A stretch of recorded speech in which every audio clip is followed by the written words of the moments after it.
Hello? Okay, last story for tonight. This one is by David Lynn Spencer.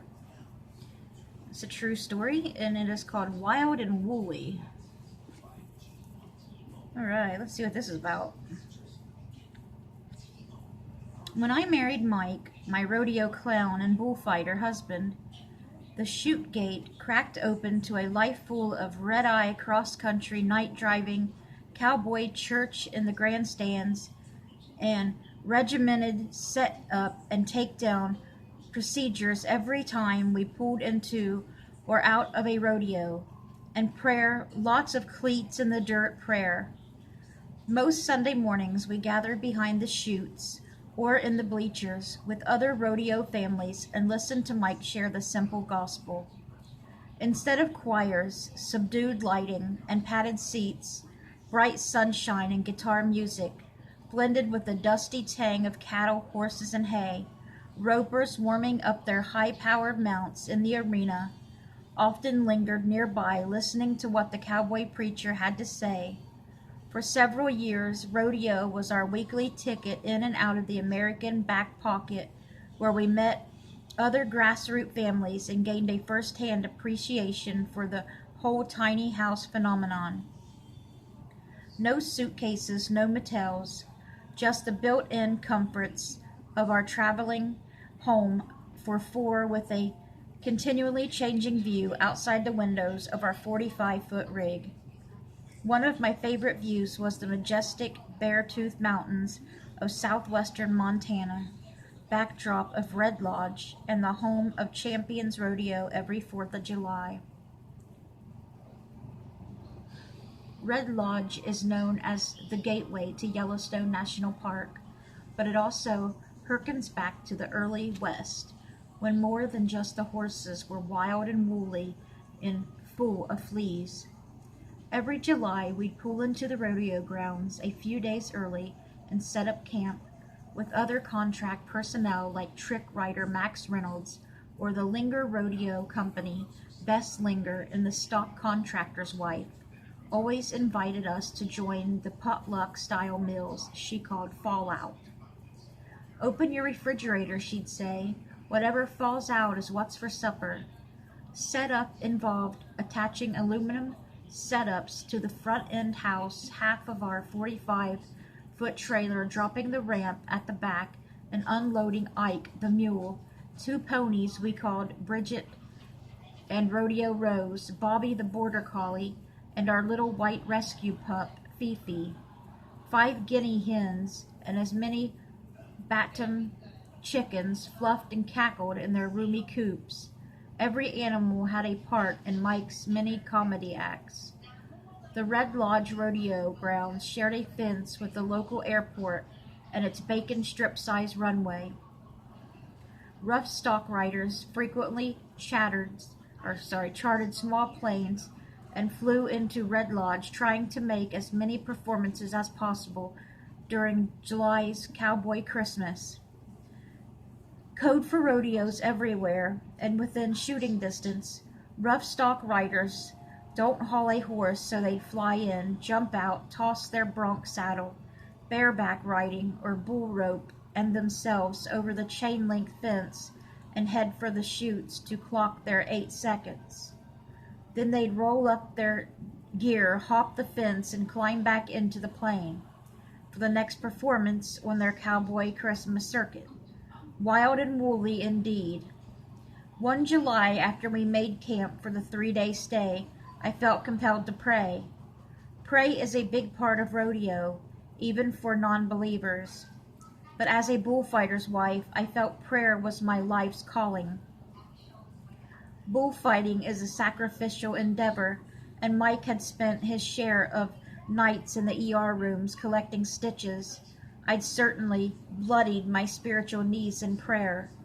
However, the urgency I felt that particular day was unlike anything I'd felt before, and it prompted me to do something I'd never done: walk the perimeter of the rodeo grounds praying. Sorry, dropped the book.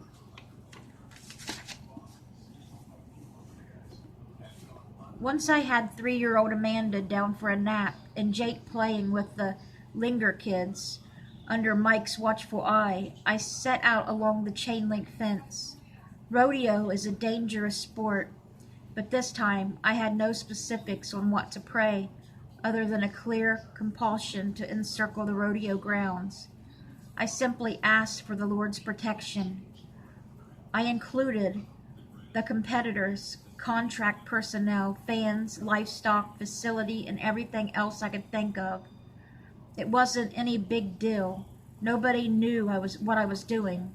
I just walked and prayed along the fence behind the aluminum bleachers, past old wooden grandstands, and then back around to the holding pens, full of bucking horses, bulls, and roping cattle.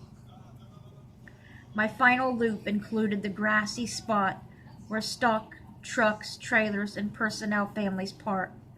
Then I went to our rig and started lunch. The next day, Red Lodge held its annual 4th of July parade. Mike painted up and decked himself out in full performance mode and led the crew on Bridget.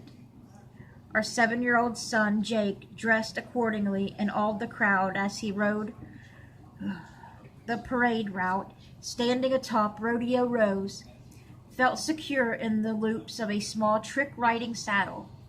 Before the parade was over, I took Amanda back home so I could get things ready for lunch and start preparing for the afternoon performance. As I made sandwiches inside our tiny kitchen, a small plane attempted to land on the nearby airstrip.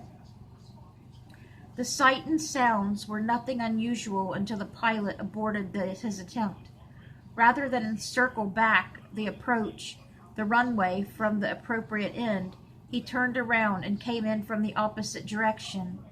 Not a good idea, considering wind currents. The plane tipped and swept in low, as if pulled by an invisible cord. I felt like a rabbit in the eye of an attacking hawk, as the two-seater skimmed over the livestock pens and trailers. It barely cleared the old wooden grandstands, then crashed in an irrigation ditch on the other side, just outside the perimeter of the rodeo grounds. Mike, Jake, and the trick rider, Mac Reynolds, saw the crash as they returned from the parade. They looped in, dropped their reins, and ran to the wreck. Mike grabbed a bucket on the way. 2 people were in the plane, and the fuel tank was ruptured. Oh, that's not good. Mike and Max helped the pilot out, and then worked to free the man's wife, who was trapped in the wreckage. In a one-man bucket brigade, Mike sloshed ditch water over fuel leaking along the wing. We had no cell phones, but someone got into the rodeo office and called for an ambulance. Safe and more stunned than anything, the pilot, who was not a cowboy, and his wife said they were a little surprised by the pair that came to their rescue. A guy wearing baggy pants, clown makeup, and a wig, and another one wearing a one-piece sparkly lame jumpsuit and a cowboy hat, wild and sparkly.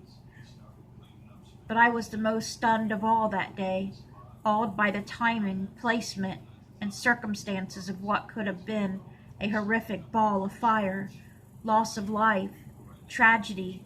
The little out-of-control plane could have crashed into the old wooden grandstands, the livestock pens, or the cluster of family trailers and rigs, but it didn't. I'm not saying I stopped or prevented anything when I walked the perimeter praying, but I will say God knows things we don't.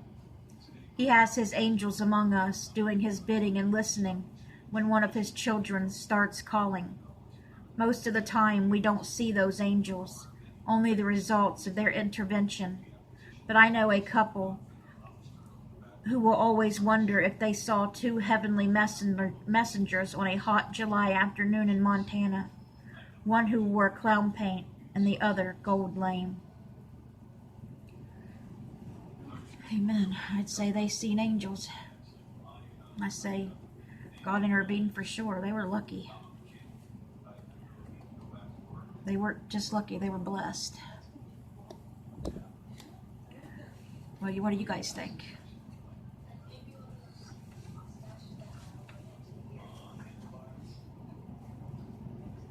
I think she was urged to pray. She felt the need to pray for some reason, to walk around there and pray. Something was telling her to walk around there and pray. I think it was her angel, her guardian angel, or an angel telling her to go around there and pray. And that's what kept them safe.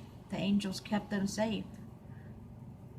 God kept them safe from, or there would have been a lot of loss of life, I would think, when that happened. So that truly was a miracle that everybody survived. Okay, I think I'm going to end this one tonight. I think this is going to be the last story for tonight. And I'm going to end it there.